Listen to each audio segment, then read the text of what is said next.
ada baiknya kita berdua terlebih dahulu. Mari kita satukan hati dan pikiran kita. Mari kita bersatu dalam doa. Kembali kami mengucap syukur dan terima kasih Tuhan atas berkat perlindungan-Mu hingga pada saat ini Tuhan. Berikan kesehatan dan berkat-Mu kepada keluarga kami.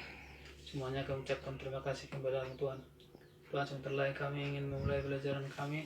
Engkau berkati Tuhan. Berikan buka hati dan pikiran anak kami agar dapat menerima pembelajaran ini dengan baik Tuhan. Begitu juga kepada saya orang tuanya Tuhan. Kau berikan kepintaran, kebijaksanaan untuk dapat memberikan pelajaran kepada anak kami. Begitu juga Tuhan, di situasi negara kami sekarang yang sedang dilanda virus COVID-19, kami serahkan Tuhan kepadamu agar Tuhanlah yang memberikan kerjasama kepada kami semua, masyarakat, pemerintah, dan semua stakeholder untuk kami dapat bersatu melawan virus corona dari negara kami Tuhan, khususnya dari tempat kami ini, agar kami dapat bekerja dengan tenang untuk melaksanakan aktivitas kami sehari-hari dan untuk dapat memenuhi kebutuhan keluarga kami sehari-hari Tuhan. Terima kasih Tuhan, kami orang yang lemah yang selalu selimuti oleh dosa, karena Tuhan selalu menghapuskannya agar kami layak menerima berkat-Mu. Terima dan sempurnakanlah doa kami ini sesuai dengan kehendak Tuhan. Terima kasih ya Tuhan, amin. Baik, kita lanjutkan pelajaran kita yaitu mengenai pecahan. Sebelum kita lanjutkan pelajaran kita tentang pecahan, kita harus tahu terlebih dahulu tujuan pembelajaran kita. Kalau dikatakan tujuan pembelajaran adalah yang harus kita ketahui untuk saat ini tentang pecahan. Yang pertama, tujuan pembelajaran kita yaitu kita harus tahu apa itu pengertian pecahan. Yang kedua, kita harus tahu jenis-jenis dari pecahan tersebut. Kemudian yang ketiga, kita harus tahu mengubah pecahan tersebut. Contohnya pecahan biasa, kecampuran, ke desimal, ke persen, dan sebaliknya. Kemudian tujuan pembelajaran kita yang terakhir yaitu kita harus tahu menjumlahkan pecahan tersebut, baik menjumlahkan begitu juga yang mengurangkan. Syarat penjumlahan dan pengurangan pecahan harus sama dulu penyebutnya, harus sama penyebutnya baru bisa kita jumlahkan dan bisa kita kurangkan. Baik, kita lanjutkan. Mengenai yang pertama itu tujuan pembelajaran kita mengenai pengertian dari pecahan. Kalau dikatakan pecahan itu adalah bilangan yang ada pembilang dan ada penyebutnya. Pecahan adalah bilangan yang ada pembilang dan penyebutnya. Contoh, kita buat contoh yang sederhana. 1/2. Mana sebagai pembilang di sini? 1 sebagai pembilang. Penyebutnya mana? 2. 2 sebagai penyebut. Contoh yang lain ada lagi banyak. 2/3, 4/5, dan seterusnya. Itulah pengertian dan dari pecahan dan contohnya. Kemudian kita lanjutkan jenis-jenis pecahan. Jenis pecahan ada 4. Yang pertama itu pecahan biasa. Yang kedua pecahan campuran. Yang ketiga pecahan desimal. Yang keempat persen. Kalau dikatakan pecahan biasa, contohnya 3/2. Apa lagi? 4/3. Ada lagi satu yang lain, 6/2, dan seterusnya. Kemudian yang kedua, pecahan campuran. Bagaimana Saudiro? Bagaimana contohnya ini? Pecahan campuran ini. Contohnya 2/4. Ada lagi yang lain? 1/4/5. 2/3/4, dan seterusnya. Kemudian yang ketiga pecahan desimal. Contohnya Bagaimana? 0,25. Ada lagi contoh yang lain? 0,10. Contoh yang lain 0,65 dan seterusnya. Kemudian yang keempat, jenis pecahan yang keempat itu persen.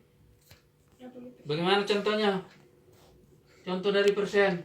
Contohnya 20%, 5%.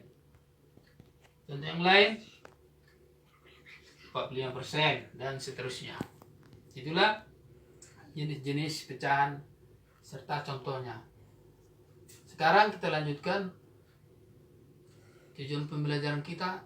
Tadi kita harus dapat mengubah pecahan biasa ke pecahan campuran, ke pecahan desimal, ke persen, dan sebaliknya. Kita ambil contoh satu, mengubah pecahan biasa ke pecahan campuran. Contoh 3/2. 3/2 ini mau kita ubah ke pecahan campuran. Ini 3/2 kita ubah ke pecahan campuran. Berapa? Bagaimana caranya? Kita bagi aja. 3/2 itu kan sama dengan 3 dibagi 2. Kita bagi. 3 dibagi 2 berapa bisa? 1. Kalikan 1 kali 2, 2. Sisa 1. Berarti 1/2. 1/2. Inilah kalau pecahan biasa kita rubah ke pecahan campuran. 3/2 itu kalau kita rubah ke pecahan campuran menjadi 1/2. Bisa kita buktikan? Bisa. Benar apa tidak? Bisa. Kita kalikan. 1 kali 2. 2 kali 1. 2 tambah 1, 3. Ini sama dengan 3/2. Terbuktikan?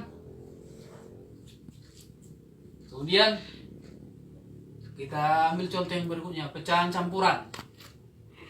2/4. 2/4. Kita rubah ini ke pecahan biasa. Bagaimana caranya? Kita kalikan aja ini. Penyebutnya 4 kali 2, 8. Tambah 2. 4 ini kalikan. 4 kali 2, 8. Tambah 2. Berapa? 10. 2/4 dirubah ke pecahan biasa menjadi 10/4. Begitu juga dengan pecahan desimal. Misalnya 0,25. Kita rubah ke pecahan biasa. Ini sama dengan 25/100. Iya kan? Bisa kita sederhanakan lagi, sama-sama pembilang sama-sama dibagi 25 dan penyebutnya 25 dibagi 25 1, 100 dibagi 25 berapa? 4. Jadi kalau 0,25 itu dirubah ke pecahan biasa, pecahan desimal ini 0,25 dirubah ke pecahan biasa, itu sama dengan 1/4. 25/100, 1/4. Kemudian yang berikutnya, contoh yang tadi persen. Persen dulu kita rubah ke pecahan biasa. Bisa juga. Ini 20%. 20%. Kalau katakan persen itu artinya per 100. Ini sama dengan 20/100. Kita bagi. Sama dibagi 20. 20 1 per 100 dibagi 20 berapa? Berapa 100 dibagi 20? Berapa 100 dibagi 20? 5. Nah, itulah kalau persen 20% dirubah ke pecahan biasa itu sama dengan 1/5. Kemudian kita lanjutkan mengenai penjumlahan dan pengurangan pecahan. Tadi syaratnya Pak bilang tadi harus sama dulu penyebutnya, baru kita jumlahkan. Baru bisa kita jumlahkan, baru bisa kita kurangkan. Sama dulu penyebutnya. Kita buat contoh satu. Contoh kita buat ini 2/4 tambah 1/2.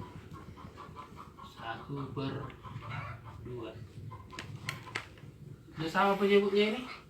Tidak kan? Tidak kan? Harus kita samakan dulu. Bagaimana cara menyamakan penyebutnya ini? Kita cari dulu KPK-nya ini. Yang terkecil ya. Yang habis dibagi 4 dan habis dibagi 2. Berapa itu? Habis dibagi 4, habis dibagi 2 berapa? Yang paling kecilnya 4. 4 kan? 4. Langsung buat penyebutnya 4. Baru kita lanjutkan.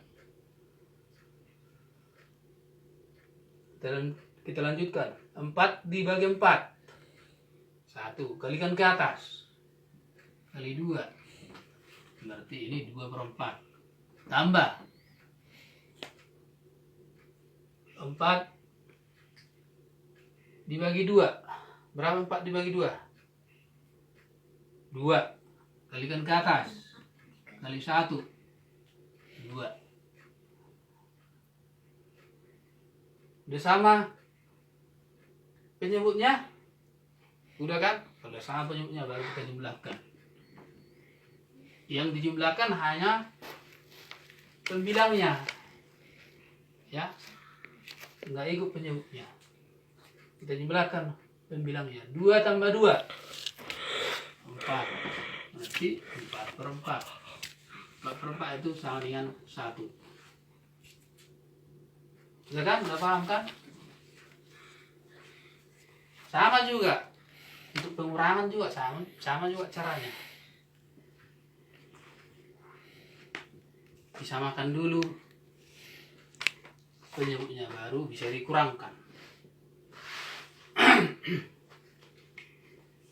Kalau perkalian langsung dikalikan dia.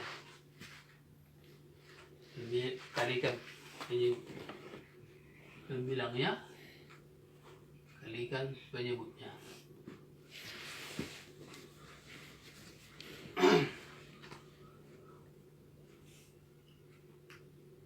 Udah kan?